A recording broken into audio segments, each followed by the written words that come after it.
देना, राहगीर जाता उसको रास्ता बता देना, और कोई बीमार हो गया उसको दवा दिलवा देना।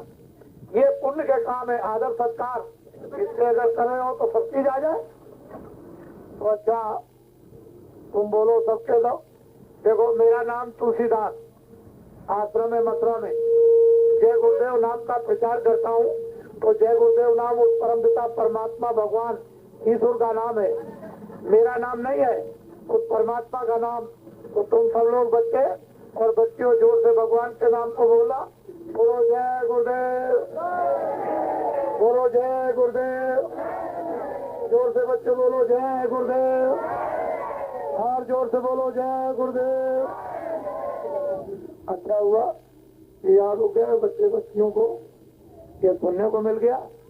और जब तुम कभी बीमार पड़ जाओ, तुम्हारे घर में किसी को बेहोशी आ जाए तो दवा दे दो, पहले देख लो, और जब दवा काम न करे, होश ना आए, तो हमारी दवा हमेशा याद रखना।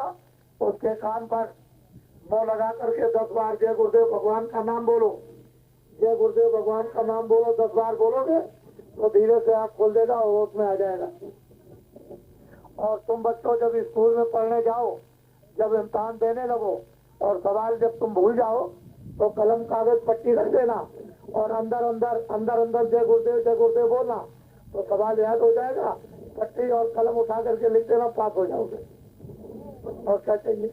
और किसानों तुम ऐसा करो कि जब खेत में कुछ बो, जब अनाज जमीन में डालो तो जय गुरुदेव जय गुरुदेव जय गुरुदेव यानी बो करके डाल दो, लगा दो, देखो कितना अनाज पैदा होता है।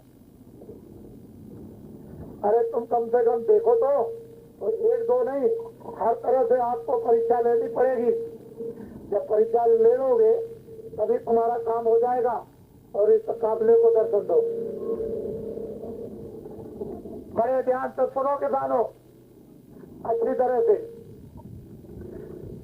अभी टैक्स और लगेंगे तुम पर, हम तो तुम्हारी तरफ से अपील कर रहे हैं कि टैक्स न लगाए जाएं, नहीं किसान हमारा मर जाएगा और पीड़ित हो जाएगा। लेकिन तुम पर टैक्स लगेंगे तो ऐसा न मत समझना कि सेठ साहूकार अधिकारियों पर टैक्स लग गया, वो सारा का सारा जो दिल्ली में टैक्स लगेगा वो सब तुमको देना पड़ेगा।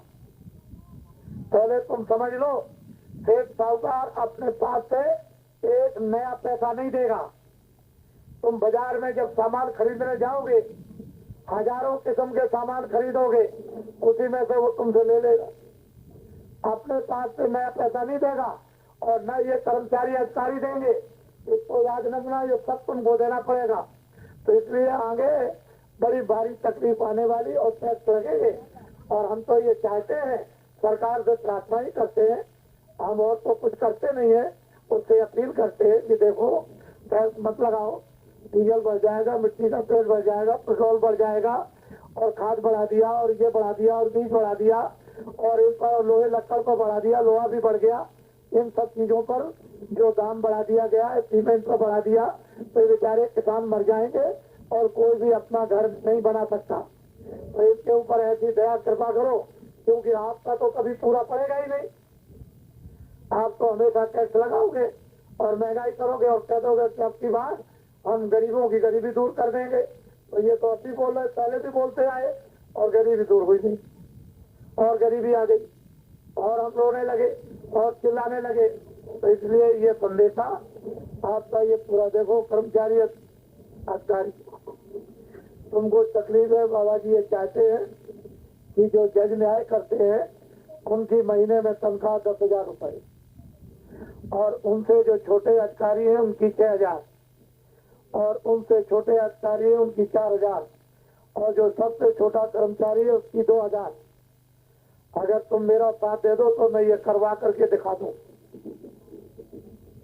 यहीं पर महंगाई रुक जाएगी, इसके आगे महंगाई जाने की कोई जरूरत ही नहीं।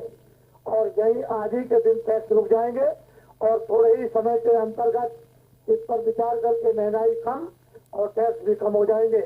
ऐसी बढ़िया सुंदर व्यवस्था करा दी जाएगी, जो हिंदुस्तान के बड़े बड़े लोग चकाचौंध हो जाएंगे और कहेंगे आज तक इतिहास में, जब इतिहास बनेगा तो कहेंगे ऐसी व्यवस्था कभी नहीं हुई।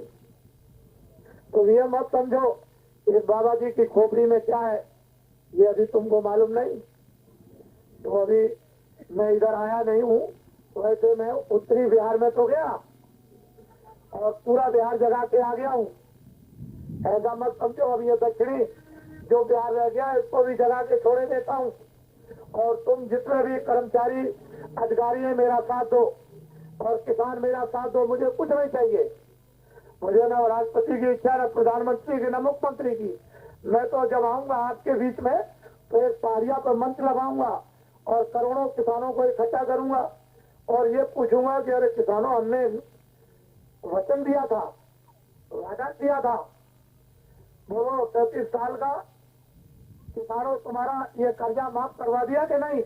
जब ये सब किसान कहेंगे दोनों हाथ उठाकर के मेरा कर्जा 37 साल का माफ करवा दिया, तो क्या तब हम मानने वाले ऐसे बीच में मानेंगे नहीं। लेकिन तुमको हमारा साथ देना पड़ेगा और हमारी बात माननी पड़ेगी। ऐसे ही जितने छोटे और बड़े व्यापारी, ये जो इनके घरों में अधिकारियों के यहाँ भी तलाशी शुरू हो गई और व्यापारी छोटे और बड़े उनके यहाँ भी होने लगी तलाशी, तो जितना भी 2 नंबर का पैसा है, चाहे अधिकारी के पास हो, कर्मचारी के, और किसी सेठ साहूकार या किसान के पास, कोई तलाशी लेने की उसके यहाँ जरूरत ही नहीं। और 2 नंबर पर एक भी नया पैसा टैक्स नहीं लगेगा।